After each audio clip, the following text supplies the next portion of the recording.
there was an era in footy where management was expected to look after players' finances, which is a terrible idea. So with a lot of these guys who were spending the money, do you think it was they didn't have a good influence, or maybe they didn't listen to it and then just all of a sudden got a heap of money and just thought, oh, fantastic, let's go enjoy ourselves? Yeah, I'm sure it's probably both. You are, what is the saying? You are what you eat, to your head, to your feet. And I think a lot of guys had grown up in suburbs like, in Ringwood, for instance, and I'll speak on my own behalf, the souped up Commodore was the whole thing, right? These guys driving V8s that were just ridiculous. And the utes that couldn't... Lowered. Yeah, the utes that couldn't keep their back wheels on the ground if they tried.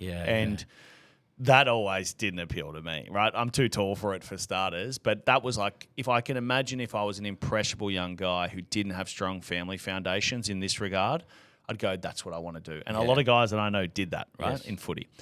The second part is, I think there's a real misnomer in terms of who's supposed to manage this stuff for you. So I've often said this, that there was an era in footy where management was expected to look after players' finances, which is a terrible idea, right? Managers aren't accountants, by and large. There are some.